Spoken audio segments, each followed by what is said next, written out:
Okay, hi guys there in Florida. Okay, this is follow up there to the other five short videos I made for you guys on YouTube, so you can beat your all your algae blooms and put it back into balance. And those five show you it's very dirt cheap to achieve, and a Kochobi you can win that back, and you can win all your waterways that are coming out of the various canal outlets going east and west and to the south, and you can reclaim that water dirt cheap all the way back to your estuaries. And like I said, this is gonna cut off the wall of death, all those nutrients that are going into your ocean. um, Blue-green algae and red tide are not bad algae. They are nature's filters to get rid of excess nutrients in the water.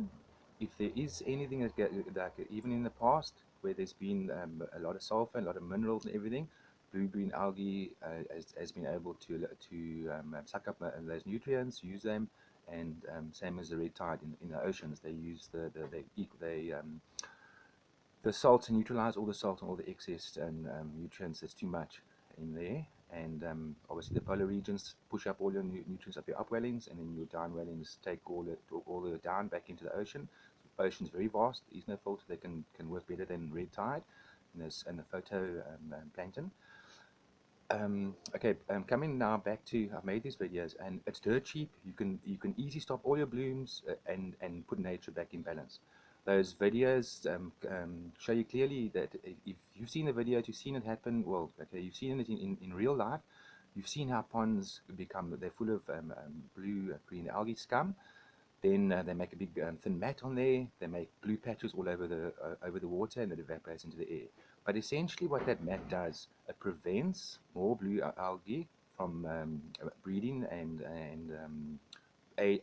putting more BMA toxins into the air you breathe.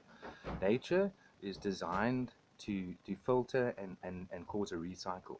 When this takes place, you see those big scum ponds and your scientists should be telling you it's nature's way of there's an imbalance. If there's an imbalance in nature, nature sorts nature out. What nature does, it puts that blanket of allows that blanket obviously to grow and through nature, but what it in essence it does, it kills all phytoplankton down below, including the blue-green algae.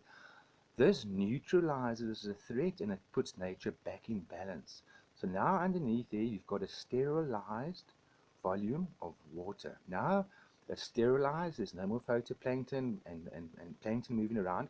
Now your seeds and everything, and your duckweed, they fall on top of that mat. You'll see that mat will start to change, like purple, green in places and that. But now nature takes over again and starts the cycle growing again. Now you're all on about pesticides and killing, and your government there in Florida's done injustice. Yes, we all know that. You know that. You're 100% correct. You have got no buffer zones. You need these buffer zones coming along your waterways down towards your estuaries. That's to balance the ecosystems. River mouths are very sensitive. If you break the vegetation, the floating vegetation, and the aquatic life floating on the top and side banks, you throw nature out of balance. Okay, the dirt cheap way to do this, just down from either east, west, south, your outlets, not too in the strong water. You can use cheap shade cloth. You know, okay. If the channel is too large, okay, then you can put it in the halfway through the center, something similar to shark nets, like on the Natal coast. So you can't cover right across, but say you're halfway through the river, you put down a buoy, you run that at an angle down current to the side. On this, you put your shade cloth, cheap shade cloth, where it can go through, like the knob with the plastic inside there. This is tied to polyprop rope, and it basically what's going to do, you aid in nature. So you are by those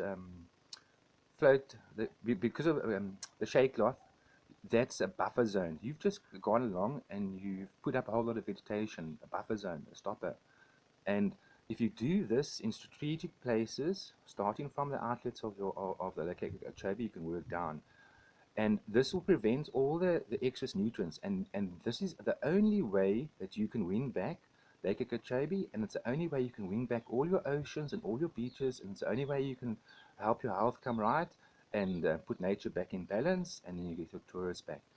Okay, I've made a lot of videos, and I don't know if it's robots or there's artificial intelligence that are like, doesn't want to let this information go through, but I've been pumping it around, and I can't believe that no one that no one's responding to these.